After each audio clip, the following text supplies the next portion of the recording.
កំហុសនៅក្នុងបញ្ញាចិត្តសម្បញ្ញៈរបស់អ្នកបញ្ហាសំខាន់ទី2របស់មនុស្សគឺជាមួយខ្លួនឯងនៅខាងក្នុងមនុស្សមានន័យថាក្នុងសម្បញ្ញៈរបស់មនុស្សមានផ្ទុកដោយកំហុសធ្ងន់ធ្ងរសពថ្ងៃនេះតើមានយុវជនប៉ុន្មានអ្នកដែលមានបន្ទុកធ្ងន់ដោយកំហុសយ៉ាងដូចនេះកំហុសគឺជាបញ្ហាដ៏ធំចំពោះមនុស្សនៅផ្នែកម្យ៉ាងអំពើបាបទាស់នឹងព្រះហើយនៅផ្នែកម្យ៉ាងទៀតអំពើបាបធ្វើឲ្យយើងស្មុគគ្រោកតើកំហុសជាអ្វីកំហុសជាស្នាមប្រឡាក់នៃអំពើបាបនៅលើសម្បញ្ញៈរបស់អ្នកពេលដែលអ្នកនៅក្មេងសម្បញ្ញៈរបស់អ្នកស្នាមប្រឡាក់បន្តិចបន្តួចប៉ុណ្ណោះប៉ុន្តែនៅពេលដែលអ្នកចម្រើនធំឡើងស្នាមប្រឡាក់ទាំងនេះកាន់តែផ្គុំគ្នាច្រើនឡើងសម្បញ្ញៈប្រៀបដូចជាបង្អួចដែលមិនបានសម្អាតត្រឡប់ជាស្រអាប់ទៅរហូតដល់ចុងក្រោយមានតែពន្លឺតិចតួចប៉ុណ្ណោះដែលអាចភ្លឺចូលមកខាងក្នុងបានគ្មានម្សៅសាប៊ូថ្នាំគីមីឬក៏អាស៊ីតណាអាចលាងសម្អាតស្នាមនៃកំហុស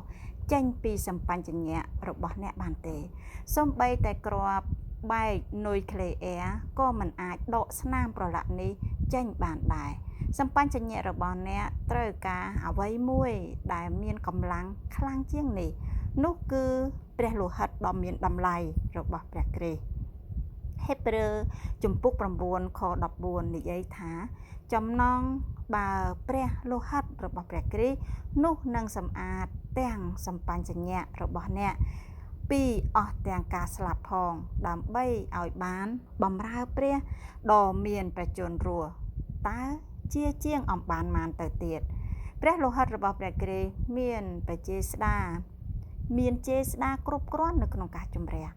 ឬលាងសម្អាតស្នាមប្រឡាក់នៃកំហុសផ្សេងចេញពីសម្បញ្ញៈរបស់អ្នកបានតើព្រះលោហិតរបស់ព្រះគ្រីស្ទអាចជំរះកំហុសចេញពីសម្បញ្ញៈរបស់អ្នកតាមរបៀបណាឧទាហរណ៍ថាអ្នកត្រូវបានផាកពិន័យចរាចរណ៍ព្រោះអ្នកបានចតយានយន្តនៅលើចិញ្ចើមផ្លូវអ្នកមានបញ្ហា3យ៉ាងទី1អ្នកមិនគោរពច្បាប់ទី2អ្នកជំពាក់ប្រាក់ផាកពិន័យដល់រដ្ឋាភិបាលនិងទី3អ្នកមានកំហុសផាកពិន័យចរាចរណ៍ទុកជាការរំលឹកដល់ការផាកពិន័យឥឡូវឧបមាថាអ្នកគ្មានលុយមិនអាចបង់ប្រាក់ផាកពិន័យបានអ្នកមិនអាចបោះសម្បត្តិផាកពិន័យនោះចោលបានទេពីព្រោះសម្បត្តិក៏មានសម្បត្តិថតចម្លងមួយច្បាប់ដែរហើយពួកគេនឹងចោទប្រកាន់អ្នកប្រសិនបើអ្នកមិនបង់ប្រាក់ផាកពិន័យបន្ទាប់មកអ្នកនឹងមានបញ្ហាធំជាមិនខាននេះជារូបភាពមួយ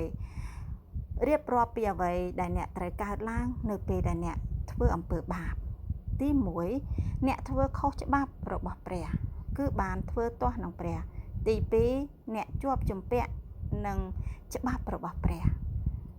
គម្ពីររ៉ូមចំពុក6ខ23និយាយថាឈ្នួលនៃអំពើបាបគឺជាសេចក្តីស្លាប់នេះគឺជាការផាកពិន័យយ៉ាងធ្ងន់បំផុតដែលអ្នកមិនអាចបង់សងថ្លៃបានទី3អ្នកមានកំហុសនៅក្នុងសម្បញ្ញៈ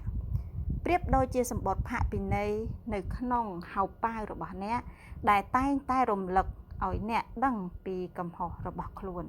ឥឡូវនេះជាដំណឹងល្អពេលដែលព្រះយេស៊ូវគ្រីស្ទសុគតនៅលើឈើឆ្កាងសម្រាប់អ្នកការសុគតរបស់ទ្រង់នេះបានឆ្លើយតបយ៉ាងពេញលេញតាមការទាមទារនៃច្បាប់របស់ព្រះផ្នែកម្យ៉ាងទៀតបំណុលរបស់អ្នកក៏ត្រូវបានបង់សងថ្លៃរួចហើយសរសើរដំណើរព្រះអង្គម្ចាស់តាមរយៈការសុគតនៅលើឈើឆ្កាងព្រះយេស៊ូវគ្រីស្ទបានបង់ថ្លៃសងគ្រប់ទាំងអស់រួចហើយដូច្នេះឥឡូវនេះបញ្ហាទាំងពីរខាងដើមគឺត្រូវបានដោះស្រាយរួចរាល់ហើយរីឯព្រះទ្រង់ក៏លែងទាស់នឹងយើងតទៅទៀតហើយបំណុលបាបក៏ត្រូវបានបង់ថ្លៃរួចដែរប៉ុន្តែចុះសម្បញ្ញៈរបស់អ្នកវិញស្នាមប្រឡាក់នៃកំហុសប្រៀបដូចជាសម្បត្តិផាកវិន័យដែលបានកត់ត្រាពីបាបរបស់អ្នក នៅក្នុងសម្បញ្ញៈត្រូវបានដោះស្រាយ